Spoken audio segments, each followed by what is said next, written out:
What's happening, people? It's your girl Minna. Welcome back to the channel. Happy Monday. Is there much to be happy about? I don't know. Because as always, the fan base is in a meltdown. Big up to everyone locked in. Be sure to hit the like button. Be sure to subscribe as well. If you have just come through, you lot know the rules, man. You come in, you wipe your feet, you say hi to everyone in the chat, and you hit the like button. Monday is always a busy day because we do daily dose. Straight after daily dose, we go to the straight jacket pod. Straight after that, no pun intended. Straight after that, we go to the red carpet. So I'm literally streaming for about 4 hours straight. So make sure you guys hit the like button. And like I said, be sure to subscribe as well. If you want to join the membership club, you can. It's the pinned comment in the chat. You get your badges, you get your emojis, you get your custom member content. And of course, you get to support the growth of the channel, the ever-growing channel. I just dropped a BTS vlog for the members. So if you're a member, make sure you check that out later on as well. And if you want to support the channel in alternative ways, you can by sending in super chats with your comments, with your thoughts, with your questions, or just to show some love. And as I always say, that support goes a long way to growing the channel. Big up to everyone in the chat. Amorim is slightly jarring me. We haven't even got into the stream yet, and I think people are feeling whole. You know, there's a lot of strong opinions flying around about Amorim. Big up to Joe. Big up to Paul. Says, is Min on the dark side now? I'm not on the dark side, but one thing I don't like is both sides of the argument about Ruben Amorim. I don't like the fact that everyone is looking at the other side as if, oh my God, how dare you think that? I'm not on the fence. I'm very much like, give Ruben Amorim his players, give him that time. But equally with saying that, I understand 100% why people feel the way that they do about this situation at Manchester United. I completely understand it. So I don't know why people act like it's very black and white. Opinions are not black and white. Everybody has opinions. Everyone's opinions are going to differ. That's the best thing about it. And the best thing about everyone having different opinions and also listening to the different opinions that everybody has is that you get to hear a different perspective to maybe how you wouldn't look at it. But me, the way I look at it, and we're going to go into it because we've got so much to talk about, I cannot look at people who want Ruben Amorim out and say, you guys are this, you guys are that, how dare you do that? Because the proof is in front of us. The reason why they have the opinion that they do is right in front of us. 17 losses in the Premier League, 13 of them coming under this manager. You know, he's only won 6 games since he's taken over in the Premier League. In the new calendar year, we're in May, and the only team that we have beaten in the Premier League outside of the relegation teams are Fulham. And that was a Lisandro Martinez winner, if you lot remember, the screamer that he scored. So I completely understand why people might not feel like it's getting any better, because they're looking at what's in front of them. And I always say, take what you get at face value. You know, what you see right in front of you, take that for gospel, take that for legit. You know, this is factual because it's right in front of me. And I also understand why people can feel skeptical about the idea of giving a manager 200 million to spend in a summer window when he hasn't really made any strides over 6 months. But I'm also looking at the fact that this manager, there was warning signs. He said, listen, this is teeth and pains, very difficult teeth and pains, and we're going to have to suffer. But one thing I'm not happy with, and that's why I fully believe this Ruben Amorim situation, it's a situation bigger than results. It's something bigger than results. It's a thing of a culture shift. Because when he took over Sporting, and I hate doing this because Sporting is not United, but when he took over Sporting, he had to sift through these issues of culture issues within the club. And he himself said it in the press conference yesterday that if he gets to next season and the results continue, go with another manager, because you have to take the results at face value. But Manchester United's problem is bigger than the results. There are bigger issues than the results. Manchester, and that is what, whether it's Ruben Amorim, whatever manager it is, we have to get through those issues.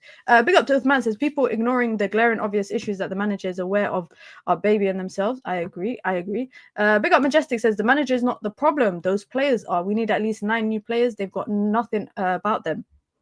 Get rid of them. Don't forget the owners too. 100%. Owners is a big one. I watched the interview, guys. I don't know if you guys seen it, but there's a podcast called On the Overlap. Is some guy on Twitter who's a Man United fan. He's got a show on the Overlap called The Breakdown, and he interviewed Tom Keane, who's the former head of negotiations at Manchester United, yeah. And I didn't even watch all of it. I fast forwarded to the bit that I wanted to watch, which was him talking about summer 2022 transfer window.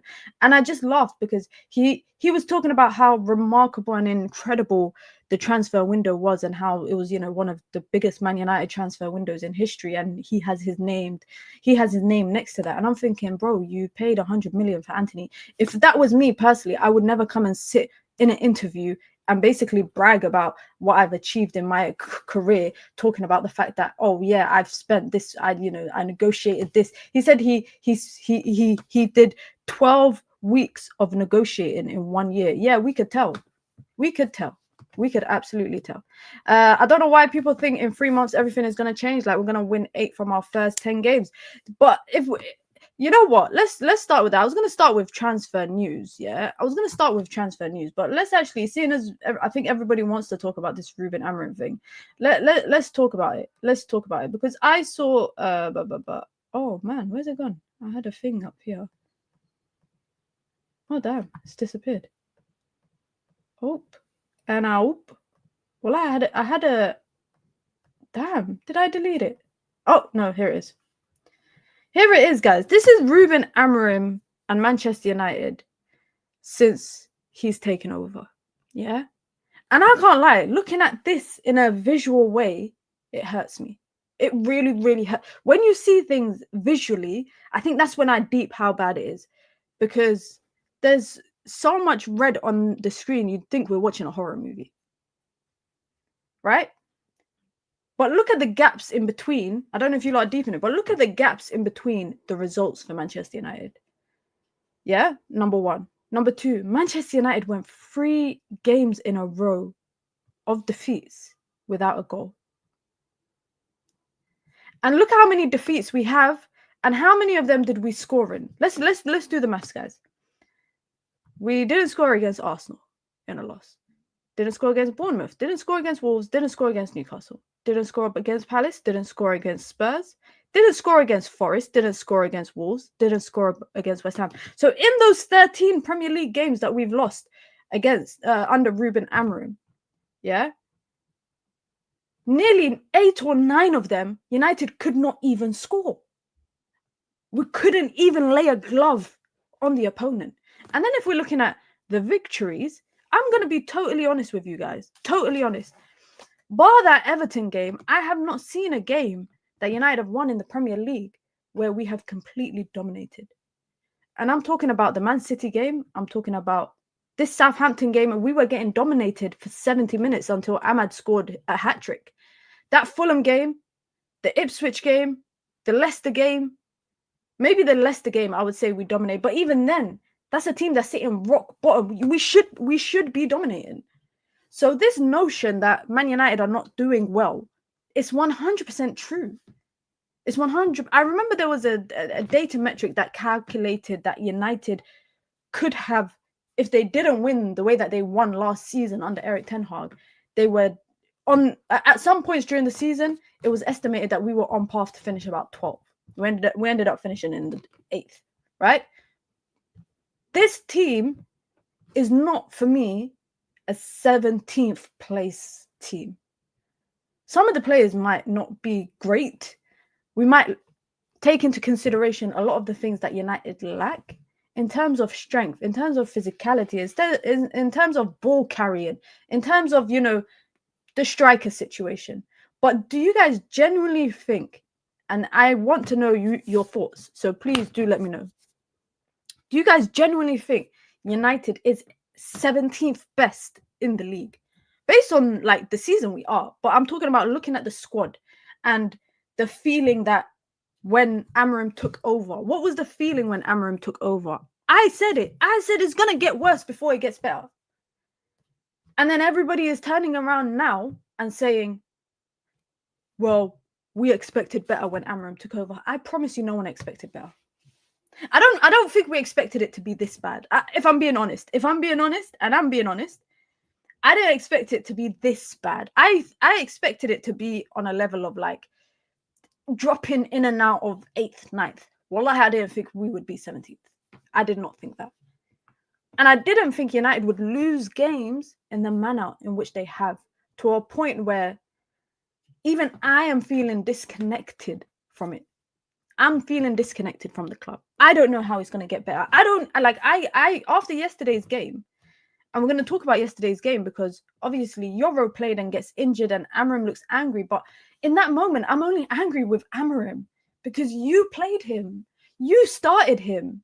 So those kind of decisions, I am looking at the manager and I am thinking, well, we have now just potentially lost one of our best centre-backs over the last couple of months ahead of a big European final because you played him in an unnecessary game against West Ham. My frustration will land at the door of Ruben Amorim with that. But when it comes to fully the results that United have been going through, my frustrations, it's not just on Amorim. And that, I think, is probably my biggest point that I'm trying to get at. Let me see what you lot are saying in the chat.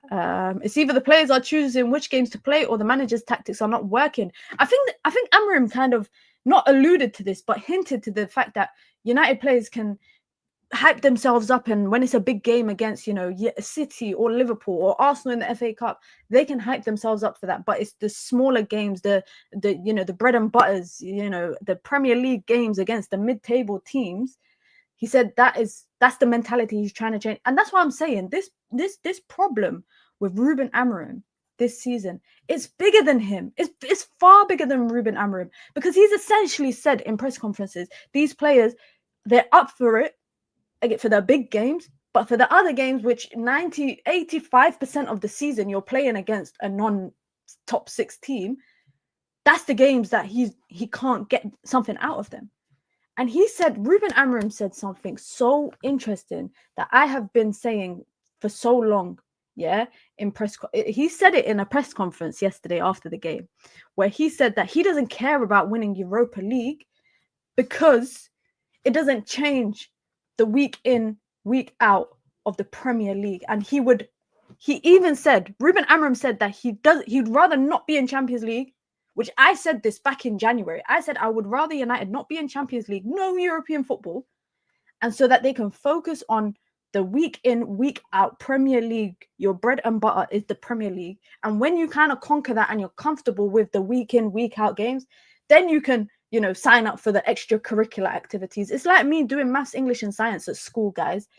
And I'm focusing on the optional exams, but I need to focus on my core exams. I need to focus and pass my core exams. And Ruben said exactly that in a press conference yesterday. And I actually applauded him, because I said, this is it. He understands it. He understands it, because here, Jose says this, and Jose, I'm not picking at you, I'm just pointing out the comment you made. United need the Champions League money. That is so true, but it's so sad that United find themselves in this position where they could potentially humiliate themselves in Champions League because they need the money for the transfer window. Equally with saying that, I hope you guys know, if United qualify for Champions League, yes, revenue will go up drastically, but so will salaries. Salaries go up by 25%. As football fans, why are we now accustomed to knowing the finances of your club? What happened to the good old days of just talking about football? But now we have to talk about finance.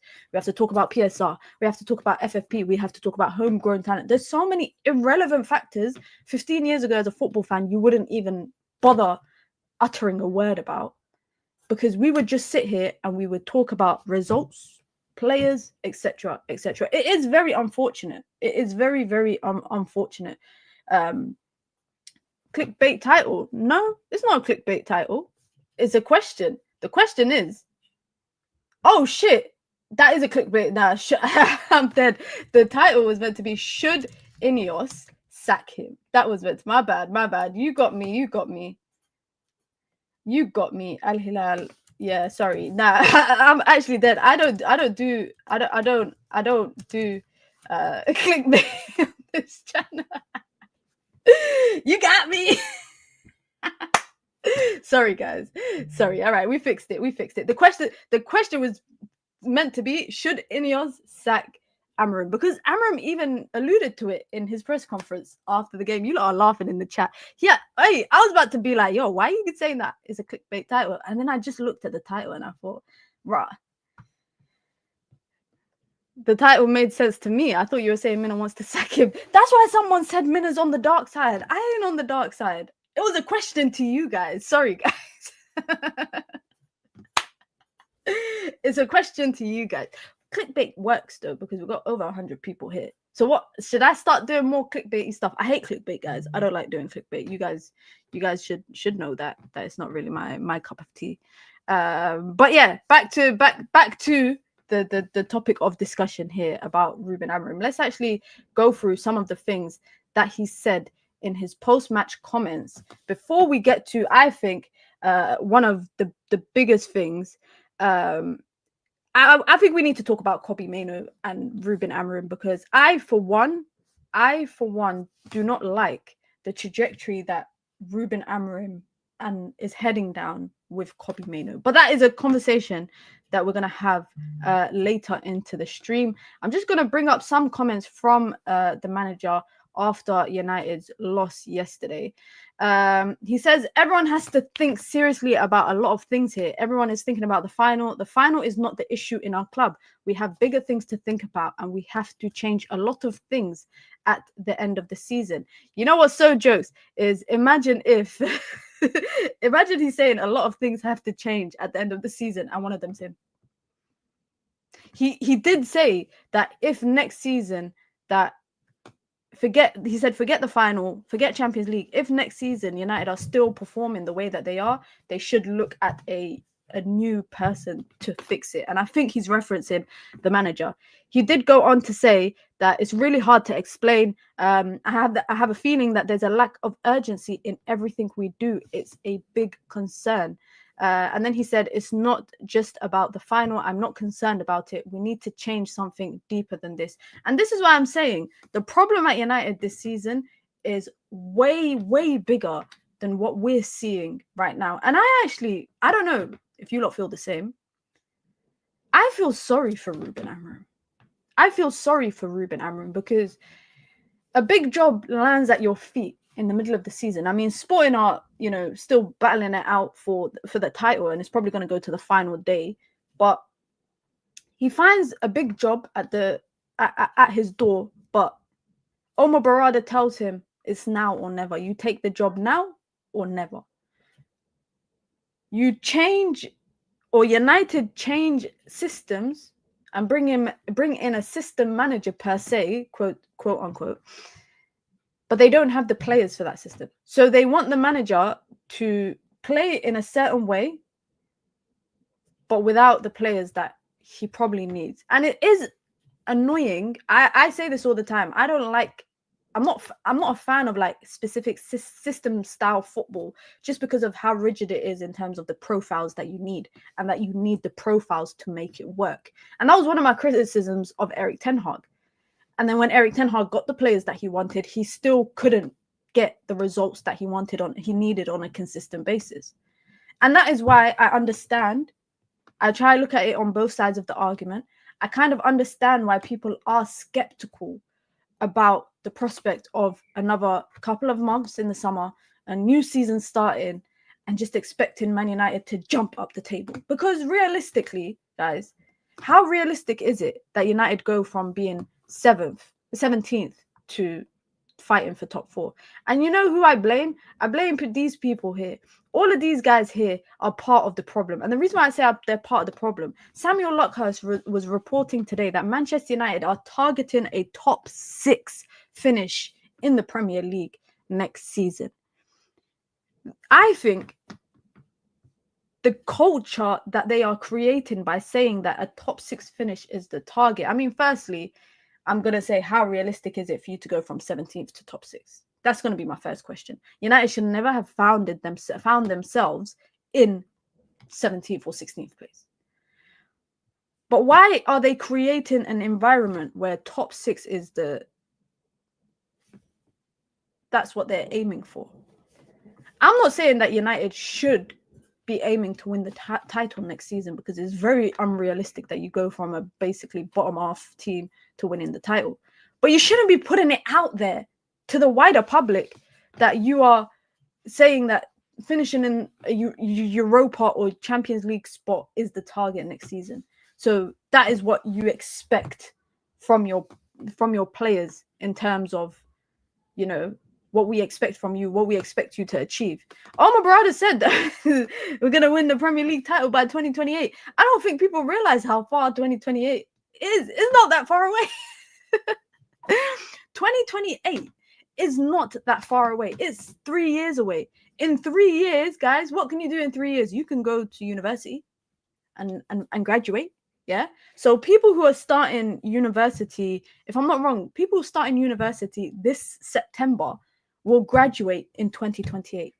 That's not long. 3 years goes like that. 3 years goes like that. You can publicize that and get and expect fans to get on board. That is true. That is true. That is another thing that they do. And oh, you can't expect fans to get on board. I thought you said that you can expect fans to get on board, because I've seen some fans eating this up, and I'm like, why is this okay?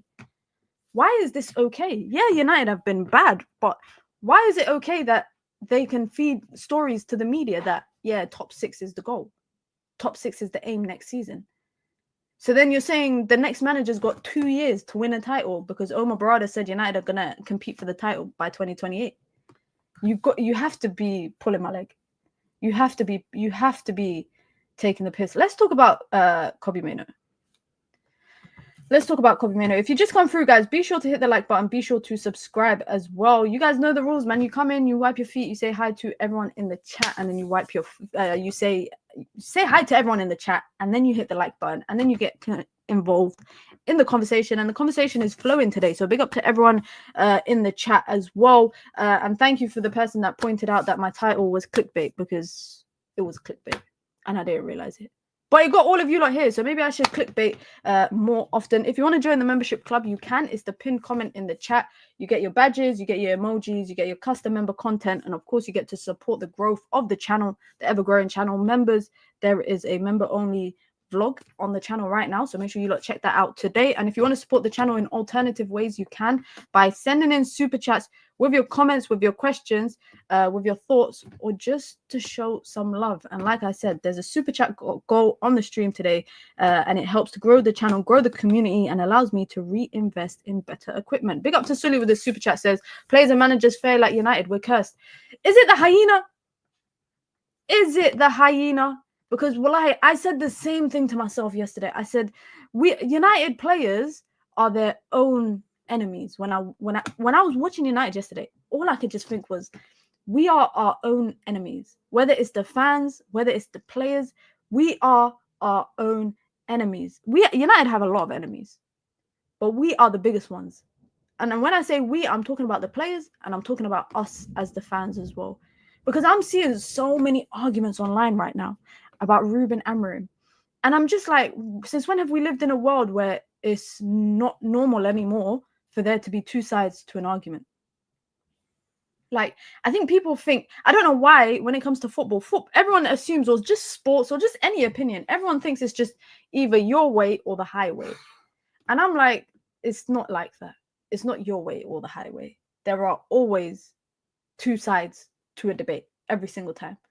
So I don't know why people cannot respect that. I've seen people that are Amorim out, and I respect their opinion. I've seen people that are, fighting till the hills come with supporting Amorim, and I respect that. Everybody's entitled to their own opinion, because both things can be true. Both arguments can be true. That is the whole point of it being an opinion. That is the whole point. And the second, when people start I hate, one thing that really bothers me is, like, I always say on the channel, you guys know, in the comment section, on the chat, on a live stream, I always say, challenge the opinion, not the person. The second people start getting personal and saying, oh, I'm not going to listen to your opinions, this is why you're dumb, you're this, you're that, you've won the argument. You've won the argument.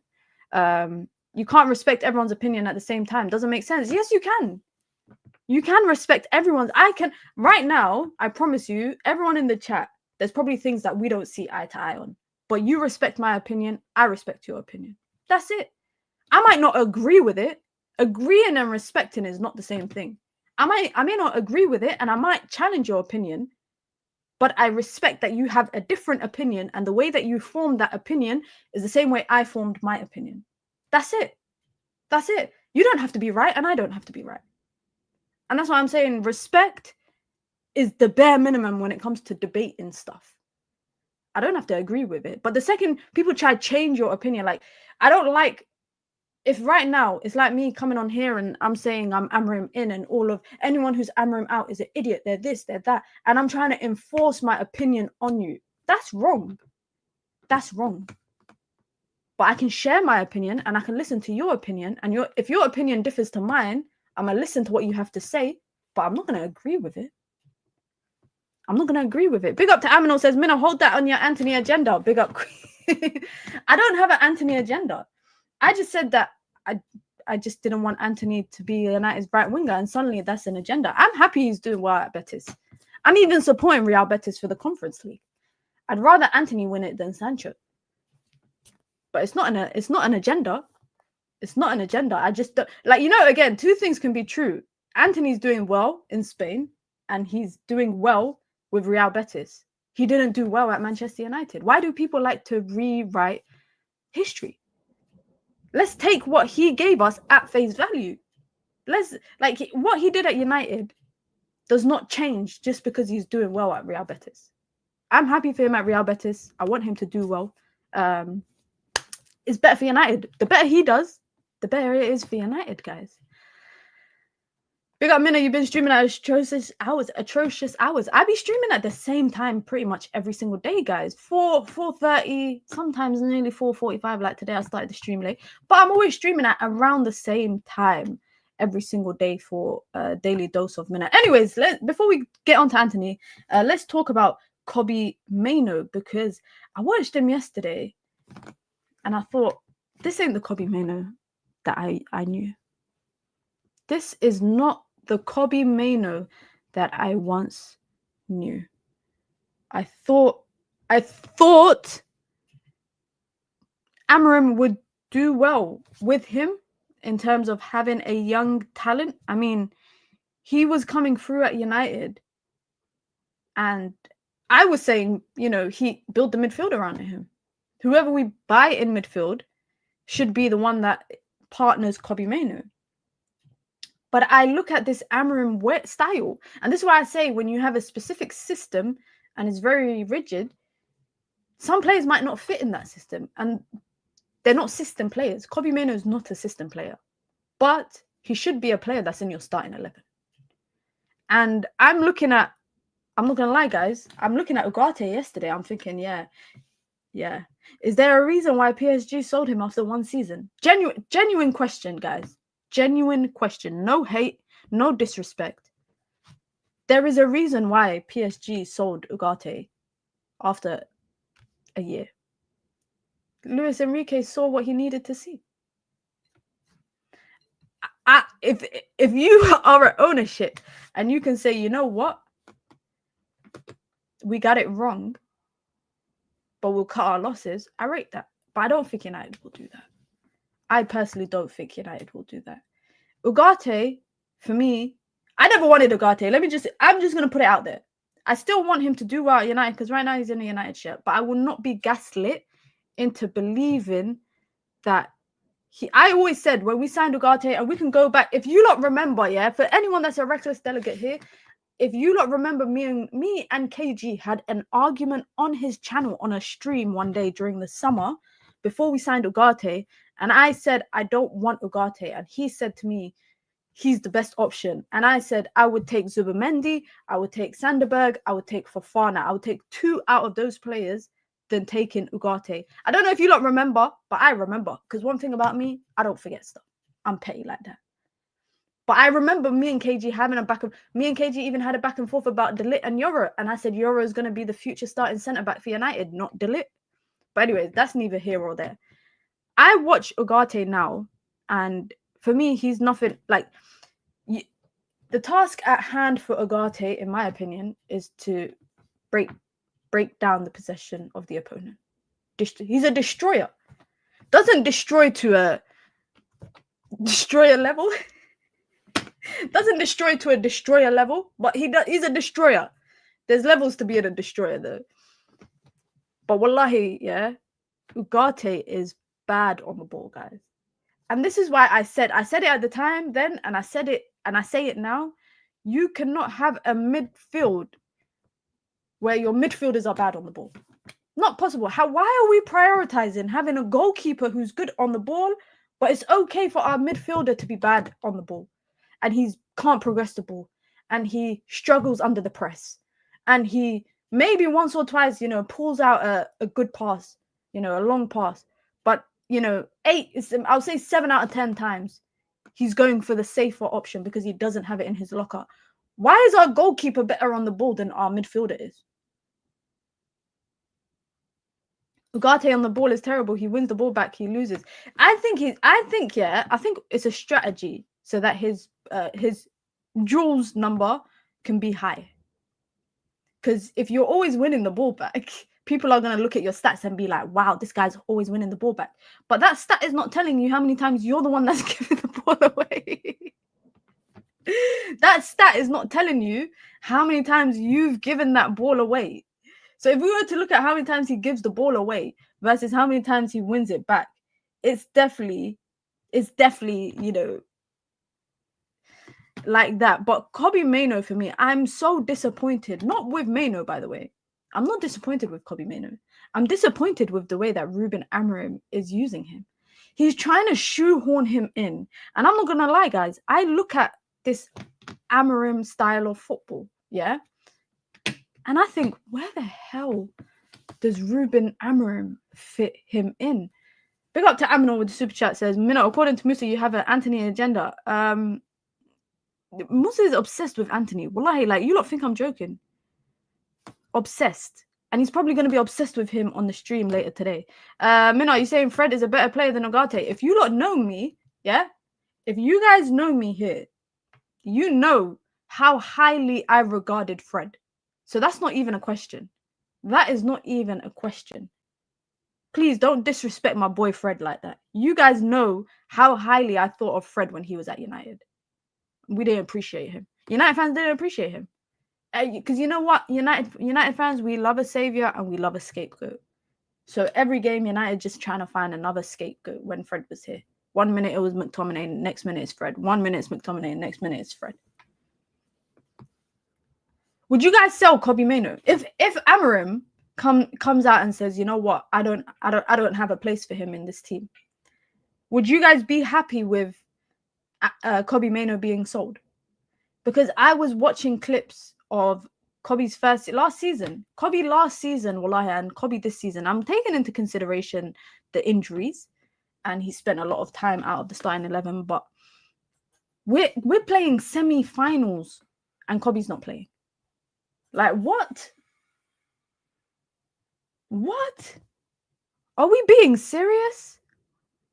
And that is why I think United are going to lose a lot of good players. And this is where my question is kind of heading towards.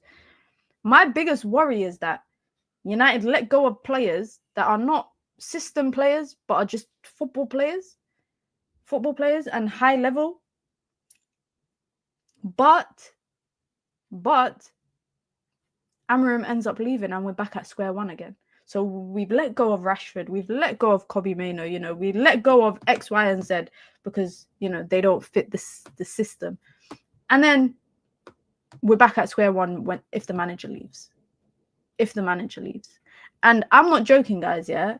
I'm not joking. I genuinely think if United lose the Europa League, I don't even think he's going to get sacked. I think he's going to walk. I don't care about the money that's on the line for him.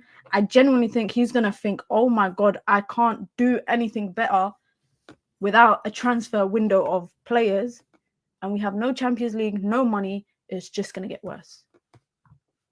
I would sell Kobbie. He's a specialist, but you almost need to build around Kobbie, and he's not that special. Wow. Court says both not good enough, in my opinion. Damn. Just like Eric Ten Hag got rid of Alvaro Fernandez, and now we need a left wing back like Alvaro. Yeah, no, facts. I'm shocked at how many people are saying Kobbie can go. You're overrating Kobbie a lot, like he's irreplaceable or something. I don't think he's irreplaceable, but I do think he's a once in a generation talent that's come out of United. Just think of the products United have produced. We've produced a product every 10 years, guys. A product that breaks into United's first team. I'm speaking about. I'm speaking about homegrown talents. I'm not speaking about a Garnacho, and I'm not speaking about an Ahmad. I'm talking about the fact that Rashford broke into our team in 2015, and it was 9 years later that another Mancunian broke in to Manchester United's first team from the academy, from 8-year-old onward that he spent at the academy. United don't produce generational talents like that. Oh, you were talking about Ugarte. Okay, fair. But United don't produce generation. I'm not saying he's generational in football terms, because in Europe, look how many generational European talents there are under the age of 21. But he is a generational talent from Man United's academy, because Man United do not produce generational talents, unfortunately, consistently. Maybe not like Spain do and whatnot.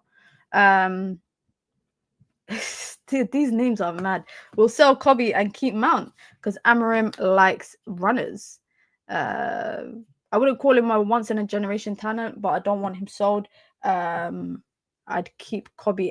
A part of me has a strong feeling that Kobe might get sold in the summer. And it's just a prediction, guys. I'm not saying I got sources or anything. It's just a prediction. And I think you can kind of tell based on the manager's usage of him, and I think for pretty much any other players, you can tell the manager's usage of said players whether or not they will play.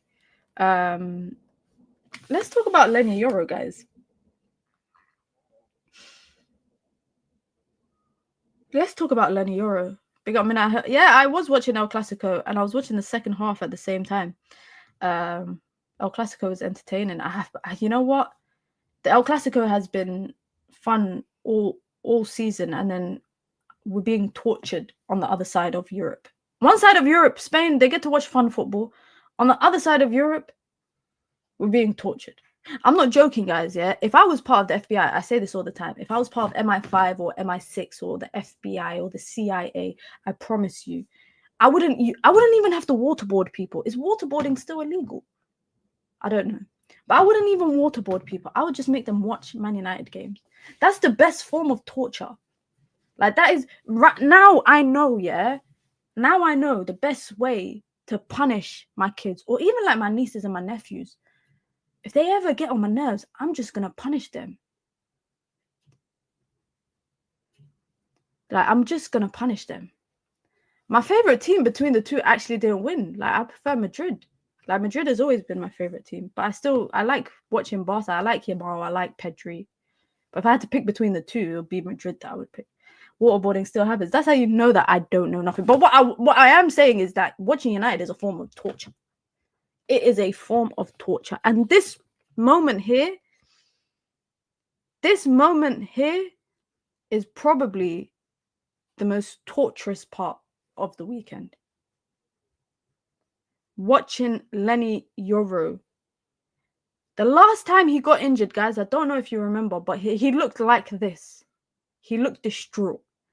And I swear to you, I'm not joking. I saw that picture, or I saw when the camera panned to Ruben Amorim and he was like this. There is no one to blame for that moment except yourself. That literally, there is no one to blame but yourself. Because you decided to play him in a game that meant absolutely nothing. Like, I understand in one element, I understand two things. Number one, the young players that everyone is calling to play are the same young players that people are ripping apart. I'm seeing people saying, Harry Amas, have fun at Doncaster next season. How can you want the young players to play, but then when they do play, you're ripping them apart? Number one. My second point is, I kind of understand why Ruben Amorim played the players that he played rather than on Friday, because Friday is closer to the final, but also you need your players to stay match ready. So you can't expect them to sit 2 games out. This country is so weird, guys. It's been sunny all day, and now I'm just hearing thunder. What the hell? It's been sunny all day. Anyways, let's get back to the topic. So I understand Ruben Amorim playing these players, but I look at the centre-back options and think, Mazraoui needs a break. The poor guy is stunk up the field yesterday. But he's also looking exhausted. Ruben Amorim said it after the Athletic game. He said Nazir is exhausted. And then you make him play on Sunday. Oh my God, it's raining outside now, guys. I don't know why I'm giving you lot weather updates. You get thunderstorms after heat here. What country is that? It happens in my country as well when I've been back home, but it's just, bro, the rain is heavy outside now. But I like it. I love it. The same thing happened yesterday as well. The same thing happened as well yesterday when it was hot. He should have played the first team for 30 minutes max. I agree. But also, we're speaking as fans. We're not speaking as people whose jobs are on the line and all of that stuff. We're just speaking as just normal football fans. However, what I will say is if this backfires and, Lenny Yoro is out injured and he misses the final, it's going to get toxic, guys. It's going to get toxic. I can already see the toxicity on the horizon for the criticism that people are going to have for the manager. I mean, one thing that kind of worries me as well. Does anyone here, please, just say it in the chat right now, who still has stocks in Rasmus Hojlund? Who still has stocks in Rasmus Hojlund? Just let me know in the chat. Let me know. I just want to know. I just want to know if there's anyone that has stocks in Rasmus Hojlund. The Thriller says he has. Thriller says I have stocks. Me, I think he needs another season. Okay, that's 2 people. Chiku says he has. He's got stocks. Trade. This is killing me. The channel name. The name is even more funnier because it says trade, and he says 0.0000000. How do you lot come up with these names? Seriously, how the hell do you lot come up with these names? I'm not even joking. If I will tell you guys right now, yeah, I'm no specialist in stocks, but sell your stock. Those stocks gotta go. Those stocks, they have to go. And I feel bad for Rasmus Hojlund sometimes, but then he misses a chance, and then I'm like, why do I feel bad for him? I'll feel bad for him throughout the game. For like different moments in the game, I'll be like, oh, poor guy, like he's really struggling every game in, game out. And then he'll miss a chance that even I could put away. And then I'm like, why did I feel bad for him? Manchester United I can't believe me and KG had a whole back and forth about Rasmus versus Xerxes back in like January times. And I said I would keep Xerxes and get rid of Hojlund. And I felt like he made me think I was saying crazy stuff. You lot know KG, and a shout out to KG. I feel bad too because he's not a United striker. I feel sad. Like, I genuinely feel bad for him sometimes, guys. I don't know if you lot feel the same because I just know what is coming in his way every time he misses a chance or he makes a poor decision. But I remember watching the game against Athletic Club when Ahmad came on, right? And Ahmad had the ball on the right-hand side and he was kind of like cutting across the middle third. And he was just standing there, like standing still. And Ahmad ran, like he took about like 5 strides. And then he stopped and he's telling Hojlund, go that way. Because Hojlund's just standing there like this, like a bodyguard. I couldn't believe it. You see it. I wasn't the only one that saw it. I thought, wow. And then when Garnacho missed that one-on-one chance, yeah, I thought, wow, the audacity, because Hojlund basically threw his toys out of the pram. I will say one thing, yeah, Garnacho is struggling this season, but there's no one that should be getting annoyed on the pitch. Anyone else can get annoyed but Hojlund. Anyone else can get annoyed but Hojlund. If that was me, I would have took my boot off and dashed it at his head. How dare you get onto me for missing a chance based on what you've done this last 2 seasons? How dare you? How absolutely dare you? That's another reason I don't like Amorim. There's no way Rashford could have been this bad. And you play Rasmus. Honestly, guys, you lot know, you lot know where I stand with Marcus Rashford, innit? You lot know where I stand with Marcus Rashford. But I also do wonder, how bad was he in training? What the manager has alluded to what he was. How bad was he for him to get ousted and sent on loan, pack your bags, get on the M6 and go down to Birmingham? How bad was he? He couldn't have been. He couldn't have been that bad. I'm sorry, but Ruben Amorim even said, oh, you know, the goalkeeper coach, I'll play the goalkeeper coach before I play someone that doesn't try in training. Okay, can that goalkeeper coach score us 10 goals? Because we really need it. We really, really need it. Like, it's difficult for us to predict scores. I don't know if you lot feel the same. It's difficult for us to predict scores because I can never predict who's scoring.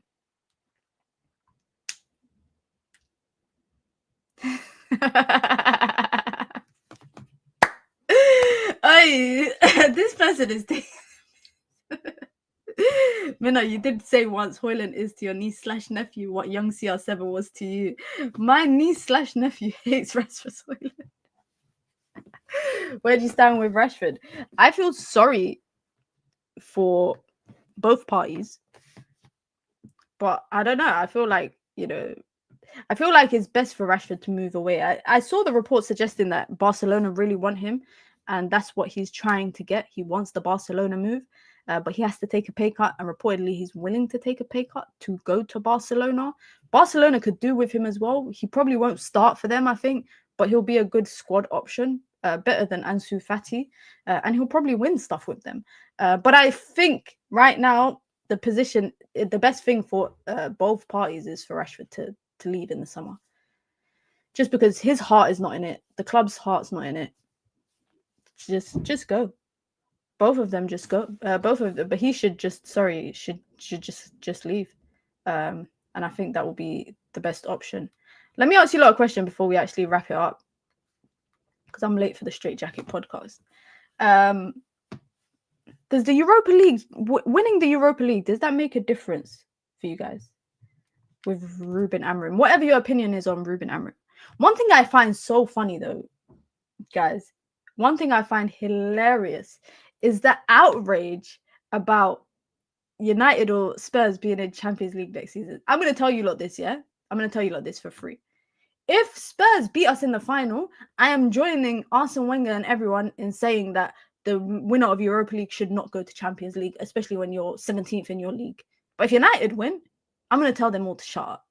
But it's so funny how it's never been an issue before when, you know, Sevilla and all these other teams have won it. Frankfurt won it, you know, Sevilla won it. But suddenly it's United and wow. I don't even think people care too tough about Spurs. But obviously, I think the next 10 or so days is going to be the lead up to Europa League and the Europa League final next week, Wednesday. It's going to be the biggest topic of conversation. I think, you know, Chelsea game on Friday, I don't even think anyone's talking about that. I don't even think anyone is talking about that Chelsea game on Friday in particular. But I want to know if Ruben Amorim winning Europa League changes your opinion on him. I really, like, you know, I watch Inter and I watch like AC Milan and I watch Bayer Leverkusen and I've watched teams that play with a back three and I think, wow. Like, I was watching Bayer Leverkusen versus Dortmund the other day and I was watching what Frimpong was doing. I was thinking, you know, I don't have anyone like Frimpong as a right wing back whose job is to be a right winger. On paper, he's a right wing back, but in the game, he's a right winger. We don't have that. We have whoever plays that right wing back for us, basically in level with your backline. In level with your backline. I watch teams that play with this back three system that essentially is a back four and you have your right wing back playing as a right winger, right? And I think, can we just be a little bit more patient with Amorim so that we can get a taste of that? Because that is what I can envision United being like. But the reality is, will we be like that? That's a question. The fact that Amorim took our most creative midfielder in a box and pushed him to the middle is insane. Are you talking about Bruno? I think Bruno is better in the deeper role for United, personally. I actually think he's better in the deeper role. I watched Dumfries do a madness. I said, wow, our players are shit. Bro, I've been saying that since the beginning of the season. When I watch Inter, I'm like, wow. I watched Denzel Dumfries. I'm like, rah, okay, cool. Ahmad's defending was spooky against West Ham too. But the thing is, right, when you've got a really good right-sided centre-back, it makes no difference if your right wing-back is good at defending or not, because they won't even be defending like that. If you watch Inter and you watch Denzel Dumfries and you watch, for example, Bayer Leverkusen and you watch Frimpong, and even to an extent, if you watch AC Milan right now under Sergio Conceição, even though he's leaving and he's just started playing a back three in like the last couple of weeks, but your right wing back doesn't do much defensively because your right-sided centre back essentially is your right back. And Bisek at Inter Milan is a perfect example of that. Perfect example. Let me see what else you like, Jane. It changes my opinion for sure because it at least means he can win big games when he has to. I don't want nearly coaches. But you know what? He's won. There's been big games that Amorim has won this season, right? When people thought United were dead and out. There has been games that he's won. Let me see what else you guys are saying. Even if we lose Europa, I'm still Amorim in. I hear it. I totally hear it. Who else is saying? Let me see what else you guys are saying. I think Amorim needs a proper transfer window and a full season of fit players.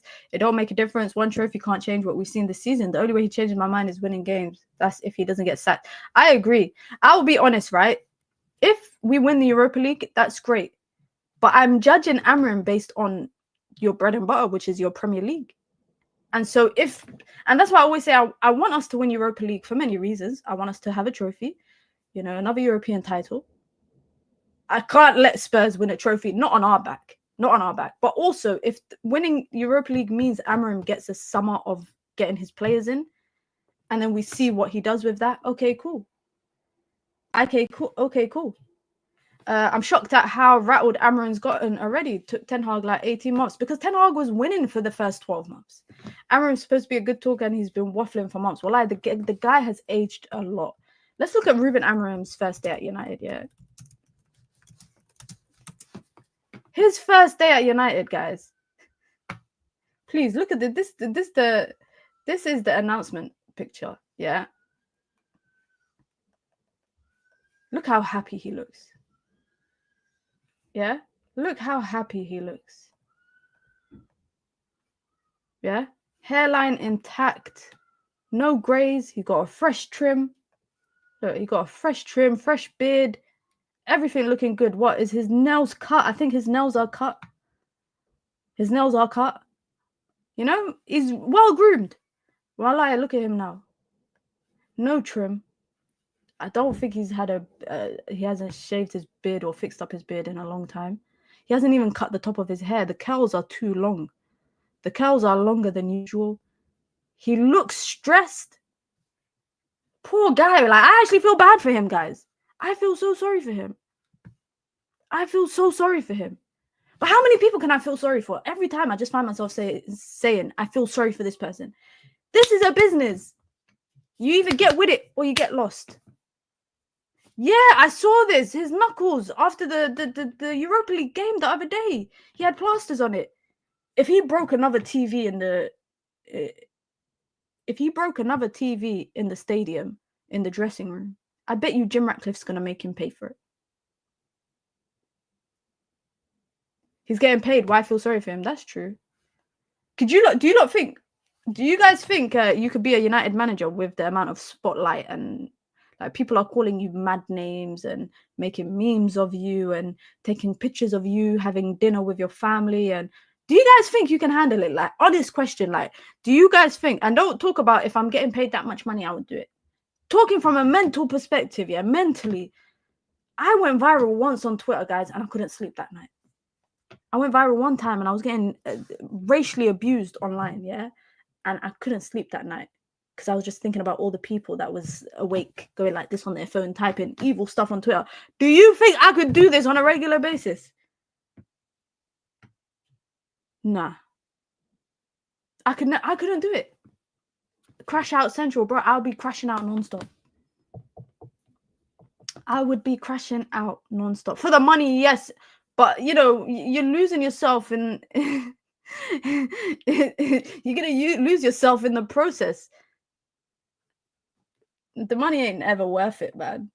The money ain't ever worth it. I'm saying that from a place of privilege, and I'm saying that from a place of brokenness. I'm saying it's not just the money. Big up to Riri says, I think Amorim should run away from the fan base, players and owners. They were getting blacklisted for a long time. I'd be drinking like Phil Mitchell, stumbling around the garage. Is what you said about Kevin De Burger. Yeah. What I said about KDB, guys, I went viral one time and I hated it. So I could not imagine being the coach of Man United. Forget anyone else. The coach of Manchester United, where everyone's talking about me. Every day I have to do an interview. Then I have to turn up to training. People are talking about my hair on stream. They're talking about my knuckles and my nails and everything. They're talking about the way I dress and the way I walk, the way I talk. Nah. Unless you're paying me like crazy money, which obviously football managers are getting paid crazy money. I would ask Elon Musk to make a duplicate of me, like a doppelganger, using AI, and I'll just send that person to work.